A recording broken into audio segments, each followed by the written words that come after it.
Hey guys, Allan Builds here, and today I'll show you how to replace an automatic transmission fluid pressure sensor.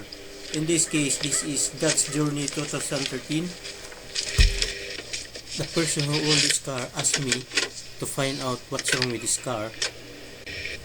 This car starts but doesn't move. When I shift this to drive and reverse, this car is dead. So I use my Blue Driver Pro Scan tool to find out. Two codes found, guys. First, change the transmission fluid, and the second is replace an automatic transmission fluid pressure sensor.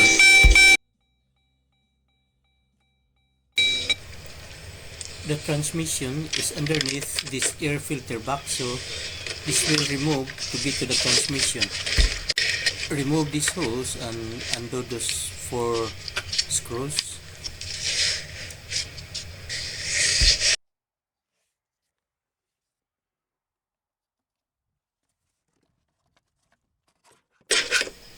This is new air filter, guys, because the old one so bad, there was a lot of dead bugs.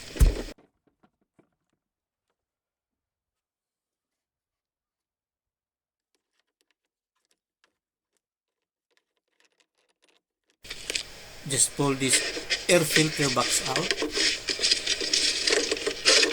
just like that.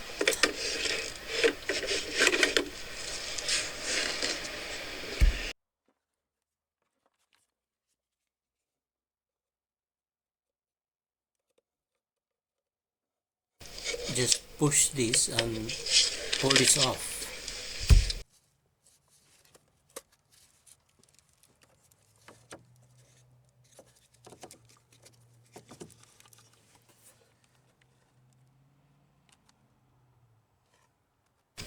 Here is the transmission and 13 bolts to remove. I spray this, guys, and give a good clean so no dirt or dust goes into the transmission. Those 13 fasteners have been loosened.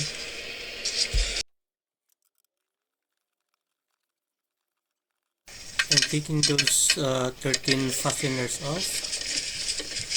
So I'm using this extension and socket.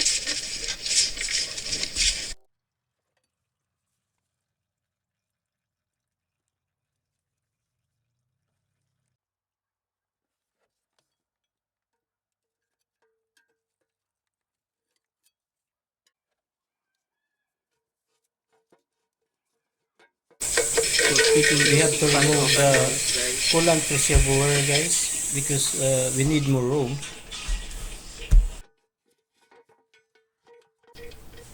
This coolant reservoir has been removed. Now we're taking out this pan.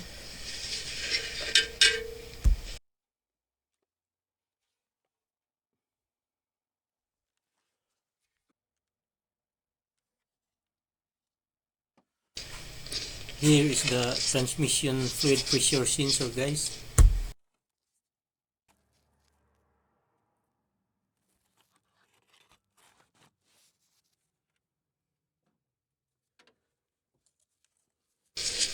In order to remove this transmission fluid sensor pressure, we're taking these 4 fasteners off.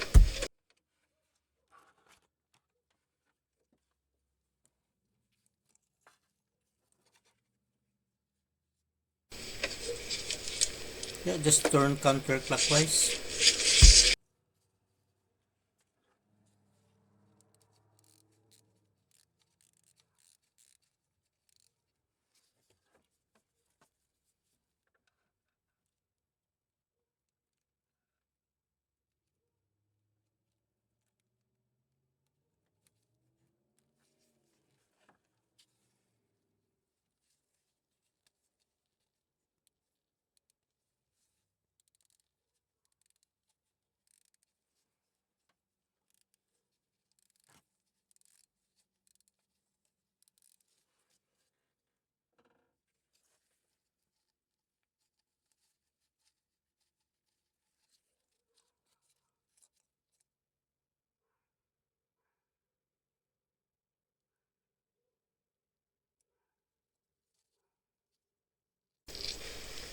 Here is the new one, part number 0P7738. I'm used to compare the new and the old parts, and they look identical, so this is good to go.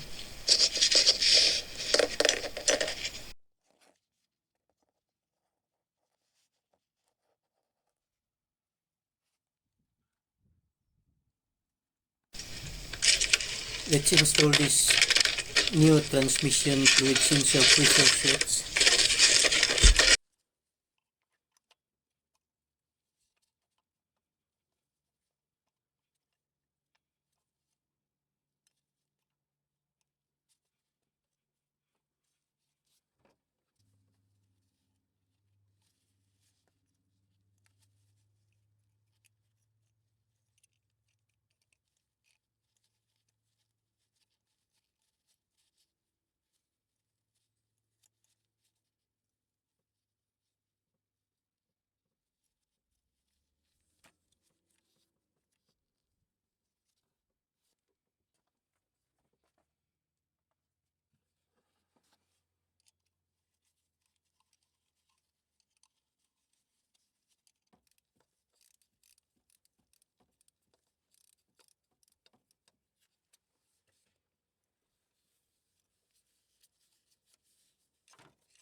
Let's put the electrical connector on.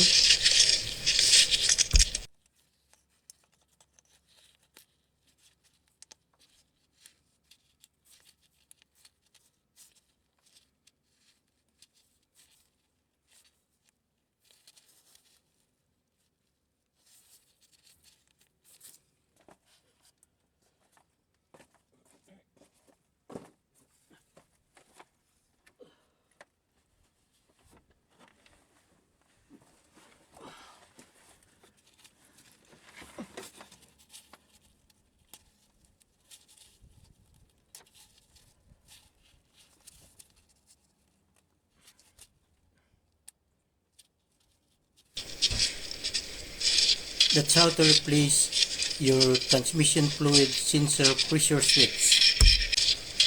And the next thing is to put the pan back on the transmission. I already did. Put back the pan on the transmission. This car needs 5.5 parts of transmission fluid.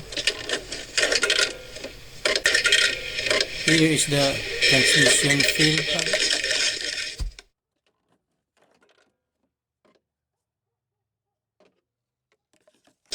5.5 quarts of transmission fluid.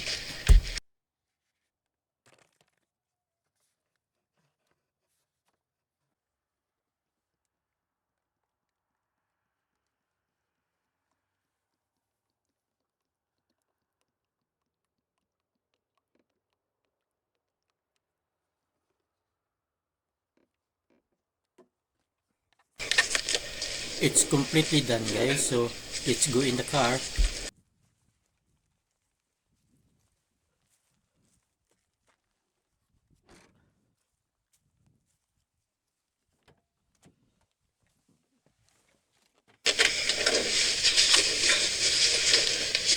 Let's start up the car.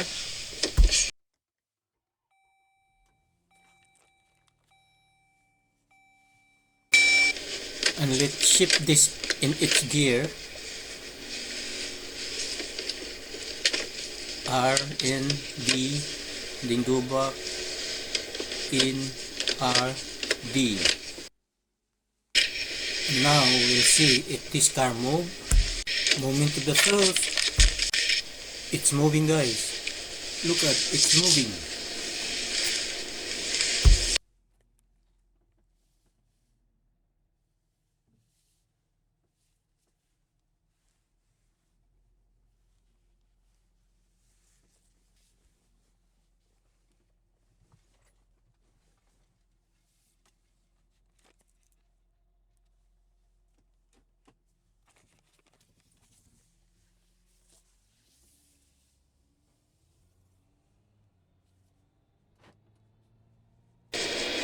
If you found this helpful, please share, like, and consider subscribing.